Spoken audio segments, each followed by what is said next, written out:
मेरा नाम अंजलि है। आज का दिन मेरे लिए बहुत खास था क्योंकि मेरे जीवन में पहली बार मेरा रिश्ता आया था। ये पहली बार था जब लड़के वाले मुझे देखने के लिए हमारे घर आ रहे थे। मेरा दिल धड़कनों की गति से तेज धड़क रहा था क्योंकि ये मौका मेरे लिए किसी सपने के सच होने जैसा था। लड़के के माता पिता ने मुझे पहले ही अपने बेटे के लिए पसंद कर लिया था और अब वे अपने बेटे के साथ मुझे देखने के लिए आ रहे थे। मुझे याद है कि सुबह से ही घर में उत्साह और तैयारी का माहौल था।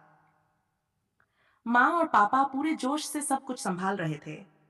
माँ ने मेरे लिए एक खूबसूरत साड़ी निकाली थी जो उन्होंने खास इस दिन के लिए संभाल कर रखी थी।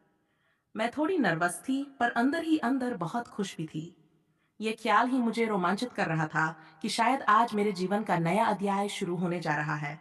जैसे जैसे समय करीब आता गया मेरी बेचैनी बढ़ने लगी। माँ बार बार मेरी साड़ी ठीक करती और पापा मुझे समझा रहे थे कि घबराने की कोई जरूरत नहीं है। उन्होंने कहा, तुम जैसी हो वैसी ही रहना, हम सबको तुम पर गर्व है। पापा की बातों ने मुझे थोड़ा सुकून दिया। फिर वह पल आया जब दरवाजे पर घंटी बजी। माँ ने दरवाजा खोला और लड़के वाले अंदर आए। लड़के का नाम राहुल था। वह अपने माता पिता के साथ आया था। वे सभी बहुत सौम्य और खुशमिजाज लग रहे थे। मेरे माता पिता ने सभी का स्वागत किया और उन्हें बैठने के लिए कहा। कुछ देर बाद मुझे बुलाया गया। मैं थोड़ा झिझकते हुए बाहर आई। मेरी नजरें जमीन पर थीं, लेकिन मैं महसूस कर रही थी कि सबकी नजरें मुझ पर थीं। राहुल के माता-पिता ने मुझे देखते ही मुस्कुरा दिया। राहुल भी मुझे देखकर हल्की सी मुस्कान देने लगा।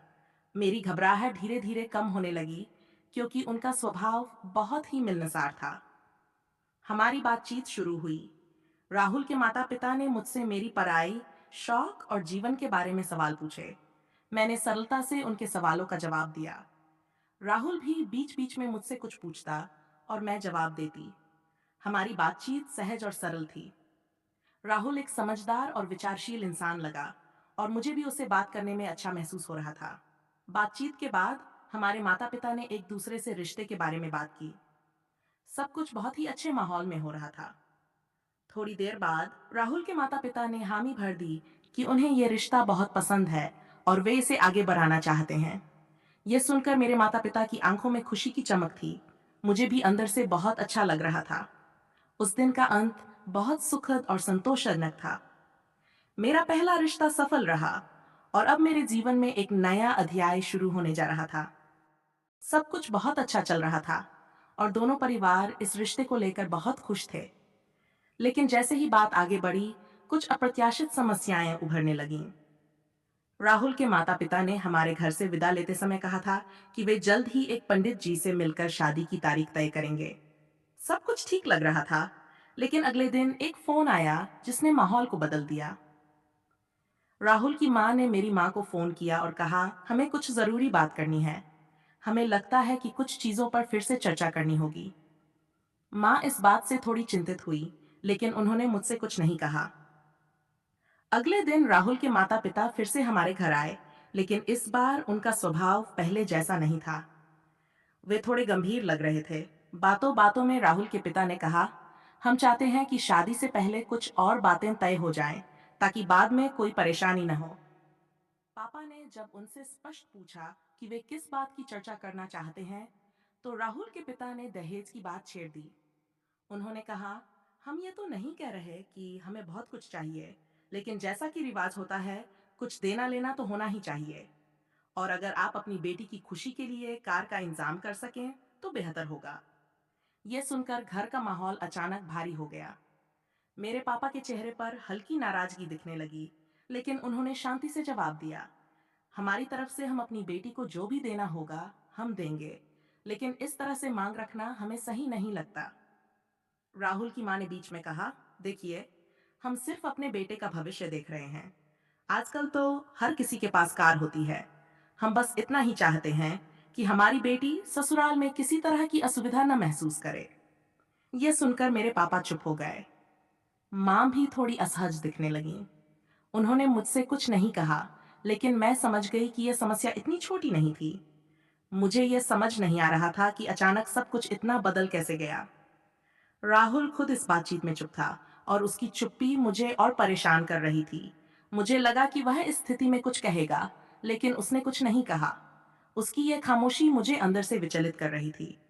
बातचीत के बाद राहुल और उसके माता-पिता चले गए और हमारे घर का माहौल उदास हो गया। पापा बहुत चिंतित थे। उन्होंने मुझसे कहा, अंजलि, हम तुम्हारी खुशी के लिए सब कुछ करेंगे, लेकिन इस तरह से शर्तें रखना हमें मंजूर नहीं। उस रात मुझे नींद नहीं आई। मैं सोचती रही कि क्या अब ये रिश्ता टूट जाएगा। उस रात मेरे मन में तरह-तरह के सवाल उठते रहे। राहुल की चुप्पी, उसके माता-पिता की अचानक से दहेज की मांग और मेरे माता-पिता की चिंता, यह सब मुझे अंदर से तोड़ रहा था। अगले दिन सुबह पापा ने फैसला किया कि वह राहुल से सीधी बात करेंगे ताकि स्थिति साफ हो सके। पापा ने राहुल को फोन किया और उसे अकेले मिलने के लिए बुलाया। राहुल ने सहमति दी और वह हमारे घर आ गया। मैं अपने कमरे में थी, लेकिन मैं उनकी बातचीत सुनने के लिए बेचैन थी। पापा ने बहुत शांति से राहुल से पूछा, तुम्हारे माता-पिता की मांगों के बारे में तुम्हारा क्या विचार है? क्या तुम भी इस बात से सहमत हो? राहुल थोड़ी देर चुप रहा, फिर उसने धीरे से कहा, देखिए अंकल, मेरे लिए आप और अंजलि की खुशी सबसे ज्यादा मायने रखती है। मैं जानता हूँ कि ये मांग सही नहीं है, लेकिन मैं अपने माता-पिता की मर्जी के खिलाफ नहीं जा सकता। वे जो चाहते हैं, मैं उसे नजरअंदाज नहीं कर सकता। यह सुनकर पापा के चेहरे पर निराशा साफ दिख रही थी। उन्होंने कहा, राहुल, हम तुम्हारे साथ खड़े होने की उम्मीद कर रहे थे। रिश्ता केवल दो परिवारों का ही नहीं होता, बल्कि दो व्यक्तियों का भी होता है। अगर तुम इस मुद्दे पर अपनी राय नहीं रख सकते, तो आगे चलकर ये रिश्ते के लिए ठीक नहीं होगा। राहुल चुपचाप पापा की बात सुनता रहा, लेकिन उसने कोई ठोस जवाब नहीं दिया। उसकी ये चुप्पी अब मेरे लिए असहनीय हो गई थी। मुझे समझ आ गया था कि वह अपने परिवार की मर्जी के आगे झुकने के लिए तैयार था, भले ही वह खुद इस स्थिति से सहमत न हो। उस शाम पापा और माँ ने मुझसे खुलकर बात की। पापा ने कहा, अंजलि, ये तुम्हारा जीवन है और हमें तुम्हारी खुशी सबसे पहले चाहिए। लेकिन अगर इस रिश्ते की नींव ही इस तरह के समझौते पर आधारित होगी, तो भविष्य में समस्याएं हो सकती हैं। हम तुम्हें किसी ऐसे रिश्ते में नहीं बांध सकते जहां तुम्हारे साथ न्याय न हो। मैंने उनके चेहरे पर चिंता और प्यार दोनों को महसूस किया। माँ ने भी कहा, हम जानते हैं कि तुम राहुल को पसंद करती हो, लेकिन एक मजबूत रिश्ते के लिए दोनों व्यक्तियों को अपने विचार रखने चाहिए। राहुल की चुप्पी हमें सोचने पर मजबूर कर रही है। मैंने कुछ देर तक सोचा और फिर एक गहरी सांस ली। मैंने फैसला किया कि मुझे अपनी खुशी और स्वाभिमान से कोई समझौता नहीं करना चाहिए। मैंने पापा से कहा, पापा, आप सही कह रहे हैं। अगर राहुल इस मुद्दे पर मेरे साथ खड़ा नहीं हो सकता, तो शायद यह रिश्ता मेरे लिए सही नहीं है। यह फैसला लेना आसान नहीं था, लेकिन मेरे दिल को सुकून था कि मैंने सही निर्णय लिया। अगले दिन पापा ने राहुल के परिवार को फोन कर यह साफ साफ कह दिया कि हम इस रिश्ते को आगे नहीं बढ़ा सकते। उन्होंने विनम्रता से लेकिन दृढ़ता से कहा कि हम दहेज के किसी भी प्रकार के लेन देन के खिलाफ हैं। राहुल के परिवार ने बहुत कोशिश की कि वे हमें मना लें, लेकिन पापा अपने फैसले पर अडिग थे।